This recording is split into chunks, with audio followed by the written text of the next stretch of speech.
अगर आप फेमस है तो आपके हंसने की, रोने की, रिलेशनशिप की, हर बात की चर्चा चाव से होगी. हे असंच घडलंय साऊथ इंडस्ट्रीतला अभिनेता रवी मोहन याच्या संदर्भात. रवी मोहन उर्फ जयम रवी त्याच्या वैयक्तिक आयुष्यामुळे सध्या तो चर्चेत आलाय. कारण ठरलंय 16 मेची चेन्नई इथली त्याची पत्रकार परिषद. 16 मेला चेन्नई इथं त्यानं पत्रकार परिषद घेतली आणि पत्नी आरती आणि तिच्या कुटुंबियांवर गंभीर स्वरूपाचे आरोप केले. रवी मोहन यांना आपण अनेक तमिळ चित्रपटांमध्ये पाहिलेलं आहे, अनेक तमिळ सिरीजमध्ये पाहिलेलं आहे आणि अनेक हिंदी मूव्हीजमध्ये सुद्धा आपण त्यांना पाहिलेलं आहे, त्यांच्या अभिनयाला पाहिलेलं आहे. गेली 20-21 वर्षांहून अधिक काळ ते फिल्म इंडस्ट्रीमध्ये काम करतायत. पण सध्या मात्र त्यांच्या वैयक्तिक आयुष्यामुळे ते जास्त चर्चेत आलेले आहेत. त्यांच्या पत्नीचं नाव आरती. त्या दोघांना म्हणजे रवी मोहन आणि आरती यांना 2 अपत्य आहेत. 15 वर्षांपासनं ते संसारामध्ये आहेत आणि त्यांना या 2 अपत्यांनंतर म्हणजे आता साधारणपणे काही महिन्यांपूर्वी त्यांच्या घटस्फोटाचा खटला मद्रास उच्च न्यायालयामध्ये प्रलंबित आहे. 16 मेला त्यांनी पत्रकार परिषद घेतली रवी मोहननं आणि अनेक ठिकाणी त्याच्या प्रसारमाध्यमांसमोर रडण्याचे फोटो, त्याचे तावातावाने बोलण्याचे फोटो, त्याचे लाल झालेले डोळे आणि त्यातनं वाहणारे अश्रू याचे फोटो व्हायरल होत आहेत. आणि त्याने केलेले आरोप आणि त्याने केलेली घोषणा ही सुद्धा चर्चेत येते. याच्याविषयीचा हा सविस्तर व्हिडिओ.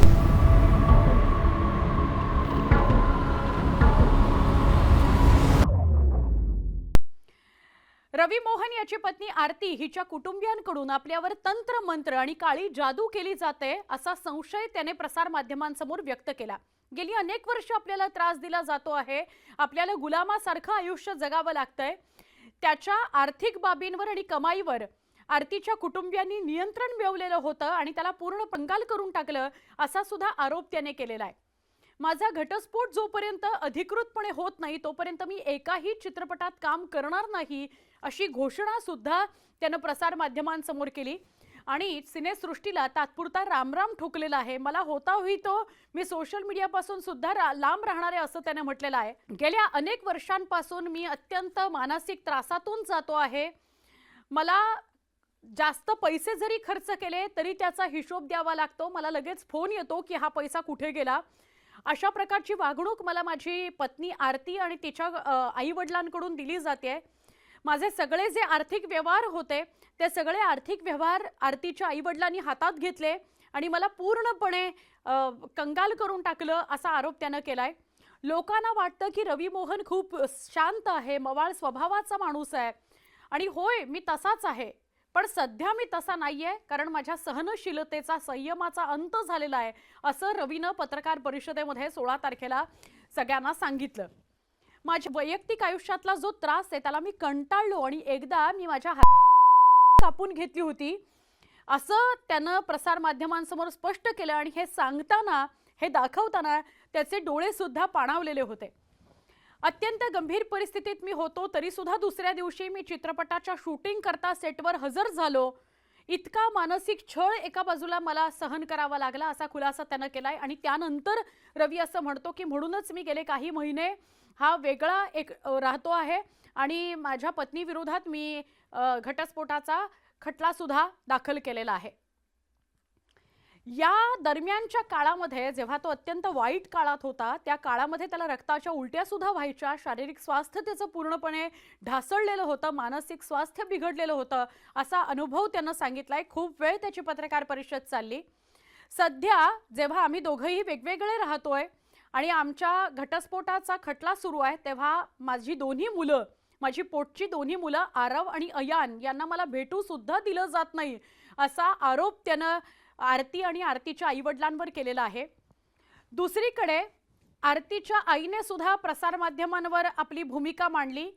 दोन्ही विषयांसंदर्भात त्यानं भूमिका मांडली की आर्थिक व्यवहार त्याचे आम्ही सगळे ताब्यात घेतलेले होते, आम्ही त्याच्यावर दबाव टाकत होतो, हे सगळं तो जे म्हणतोय ते खोटं आहे, आम्ही कुठल्याही प्रकारचा अत्याचार त्याच्यावर केलेला नाही असं आरतीच्या आईनं म्हणजे रवी मोहनच्या सासूनं म्हटलेलं आहे. आणि रवी मोहनच्या सासूनं हेही स्पष्ट केलं की त्याची दोन्ही मुलं आरव आणि अयान ही त्याची पोटची मुलं आहेत त्यामुळे त्यांना न भेटण्यासाठी असं कुठलंही कारण नाही. तो खोटं बोलतो आहे. तो प्रसार माध्यमांना खोटी माहिती पुरवतो आहे, खोट्या बातम्या देतो आहे. आरव आणि अयानला भेटण्यापासून आम्ही त्याला कधीही रोखलं नाही, असं आरतीच्या आईनं म्हणजे रवी मोहनच्या सासूनं प्रसार माध्यमांसमोर येऊन स्पष्ट केलं. इतकंच नाही तर आमच्यावर काळी जादू केल्याचे, तंत्रमंत्र केल्याचे जे आरोप केले जात आहेत तेही धादांत खोटे आहेत, असं आरतीच्या आईचं म्हणणं आहे. त्या दोघांनी विचार करून वेगळं होण्याचा निर्णय घेतलाय असंही त्याच्या सासूनं म्हटलं, म्हणजे रवी मोहनच्या सासूनं समोर येऊन स्पष्ट केलेलं आहे. एका बाजूला हे सगळं घडत असताना म्हणजेच रवी मोहन आणि आरती वेगळे होण्याच्या चर्चा, रवी मोहनने आपल्यावर झालेल्या अत्याचाराचा पाढा वाचणं, आपल्याला मुलांना भेटू दिलं जात नाही असा आरोप करणं, हे सगळं सुरू असताना दुसरीकडे मात्र रवी मोहन याच्याही अफेअरची चर्चा सुरू आहे. त्याचं अफेअर कुणाशी सुरू आहे तर गायिका केनिशा फ्रान्सिस सोबत त्याचं अफेअर सुरू आहे अशा चर्चा आहेत. पण त्याने स्वतः सुद्धा आणि केनिशाने सुद्धा प्रसार माध्यमांवर हे स्पष्ट केलं की आमचं अफेअर नाही किंवा आमचं ब्रेकअप झालंय, अशा स्वरूपाच्याही बातम्या ऐकायला मिळत होत्या. आता केनिशाची यामधली बाजू काय ती सुद्धा आपण समजून घेऊया. दरम्यान याच पत्रकार परिषदेमध्ये 16 मेच्या रवी मोहन असंही म्हणाला की केनिशाचा सायबर छळ केला जातोय. आरती आणि तिच्या आईवडिलांकडून सायबर छळ केनिशाचा केला जातोय, तिला एकटं पाडलं जातंय, तिला अत्यंत घाणेरड्या शब्दात तिचे उच्चार केले जात आहेत, तिच्यावर घाणेरडे आरोप केले जात आहेत, तिला ट्रोल केलं जात आहे आणि याचा तिला त्रास होतोय, असं पत्रकार परिषदेमध्ये रवी मोहननं म्हटलेलं होतं. केनिशाने म्हणजे केनिशाची या सगळ्यामधली बाजू काय आहे तर केनिशाने असं म्हटलंय, तिने काही दिवसांपूर्वीच इंस्टाग्रामवर एक भावनिक अशी पोस्ट शेअर केली आणि आपलं म्हणणं, आपली बाजू तिनं त्यावर मांडली. मुळात तिने आधी असं म्हटलंय की मी या ट्रोल होण्याने किंवा मला जी दूषणं लावली जात आहेत, मला रवी मोहन आणि आरतीच्या रिलेशनशिपला तोडण्याचं कारण ठरवलं जात आहे, या सगळ्याचा तिनं इन्कार केलेला आहे. ज्या काळामध्ये अत्यंत वाईट परिस्थितीमध्ये रवी मोहन होता त्या काळात एक मैत्रीण म्हणून मी त्याला साथ दिली, त्याचं सगळं ऐकून घेतलं, त्याचा त्रास ऐकून घेतला आणि त्याला चांगली पॉझिटिव्ह ऊर्जा देण्याचा प्रयत्न केला, कारण मीच अशा सगळ्या परिस्थितीमधून गेले होते, त्यामुळे मी त्याला साथ सोबत केली, असा केनिशाचं म्हणणं आहे. केनिशाची अशी बाजू आहे आणि केनिशा म्हणते की त्याच्या आणि माझ्या नात्याच्या अनुषंगानं जे जे काही आरोप घाणेरडे माझ्यावर झालेले आहेत किंवा मला जे दोषी ठरवलं गेलेलं आहे त्यांच्या रिलेशनशिपला तुटण्याकरता, त्याचा मी साफ इन्कार करते. मी खूप व्यथित झालेली आहे आणि या सगळ्यामुळे मी चेन्नई सोडून जातेय, मी माघार घेतेय, मी त्याच्या आयुष्यातनं निघून जातेय, त्याने चांगलं राहावं, चांगल्या सकारात्मक दृष्टिकोनातनं पुढचं आयुष्य जगावं, यासाठीच माझा प्रयत्न होता, असं तिचं म्हणणं आहे. सोशल मीडियामधून सुद्धा ती ब्रेक घेते असं तिनं म्हटलेलं आहे.